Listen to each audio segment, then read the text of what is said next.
হরে কৃষ্ণ। আজ আমরা বানাবো পটল আলুর কোরমা। এটি ভগবানের অতি প্রিয় একটা রেসিপি। তবে চলুন আজকে বানানো যাক পটল আলুর কোরমা। প্রথমেই কড়াটাকে গরম করতে দিলাম এবং কড়া গরম হয়ে এলে তেল দিয়ে দিলাম।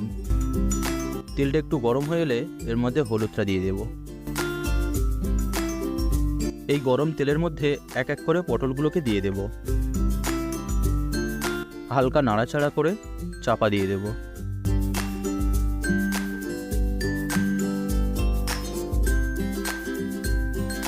এবার এর মধ্যে দিয়ে দেবো কিছুটা লবণ। আমাদের পটল ভাজা কমপ্লিট হয়ে গেছে, এবার একটুকে লাভিয়ে নেব। ওই একই তেলের মধ্যে দিয়ে দেবো কেটে রাখা আলুগুলোকে। আলু ভাজা হয়ে গেছে, এবার আলুগুলোকে লাভিয়ে নেব। এবার দিয়ে দেবো কিছুটা তেল। তেল গরম হয়ে গেছে, এই তেলের মধ্যে দিয়ে দেবো গোটা মশলাগুলোকে। প্রথমে দিয়ে দেবো 5 ফোড়ন, কিছুটা জিরে দিয়ে দিলাম, একটা শুকনো লঙ্কাকে 2 ভাগ করে দিয়ে দেব, দিয়ে দিলাম 2টো তেজপাতা, দিয়ে দিলাম 2 টুকরো দারচিনি, 4টে এলাচ, 4টে লবঙ্গ,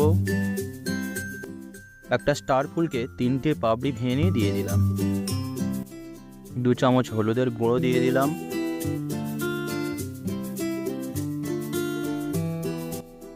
2 চামচ লঙ্কার গুঁড়ো,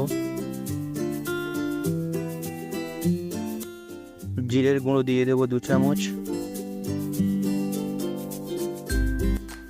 এবার এর মধ্যে দিয়ে দেবো 2 চামচ ধনের গুঁড়ো। অবশ্যই এটি মাথায় রাখতে হবে যে এই সময় লো ফ্লেমে রাখতে হবে গ্যাসটাকে। ওই একই তেলের মধ্যে দিয়ে দেবো সামান্য একটু হিং। এবার মশলাগুলোকে ভালোভাবে কষিয়ে নেব। এবার এর মধ্যে দিয়ে দেবো আদা বাটা। আমরা আদাটাকে প্রথমেই দিতে পারতাম, কিন্তু আদাটাকে বেশি কুক করা যাবে না, এর জন্য আদাটাকে পরে দিলাম। ভালোভাবে নাড়াচাড়া করে নেব। এবার এটাকে কষানোর জন্য দিয়ে দেবো কিছুটা জল।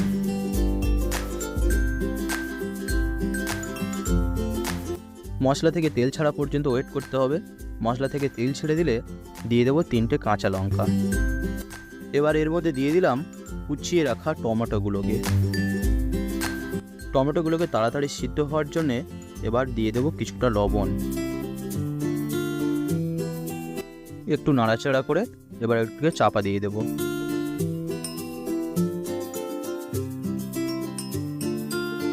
টমেটোগুলো সিদ্ধ হয়ে গেছে, এবার এর মধ্যে দিয়ে দেবো আমরা আগে থেকেই বেটে রেখেছিলাম কিছুটা কাজু, সেটিকে আমরা এবার দিয়ে দেব।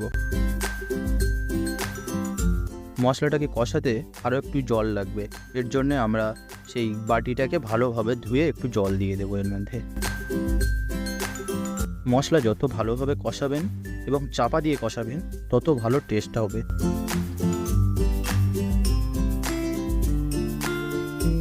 দেখুন আমাদের এই মশলা থেকে তেল ছেড়ে দিয়েছে। এবার এর মধ্যে আমরা দিয়ে দেব ভেজে রাখা সবজিগুলিকে।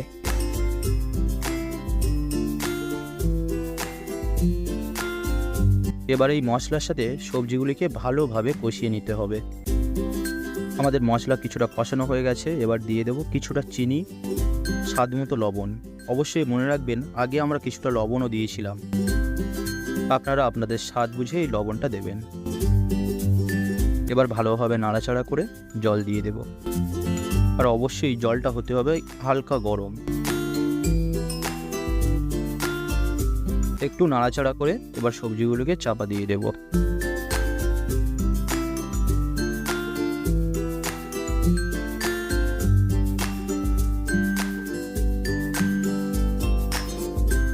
আমাদের রান্না 90% হয়ে গেছে। এবার এর মধ্যে দিয়ে দেব ঘি। সবার শেষে দিয়ে দিলাম কিছুটা গরম মশলার গুঁড়ো। আমাদের রান্না এখন কমপ্লিট হয়ে গেছে। এবার আমরা ভোগ লাগানোর জন্য নিয়ে যাব। আপনারা সবাই ভালো থাকবেন, অন্যকে ভালো রাখবেন। হরে কৃষ্ণ। আর অবশ্যই বাড়িতে বানিয়ে কেমন লাগলো আমাকে কমেন্ট বক্সে জানাবেন।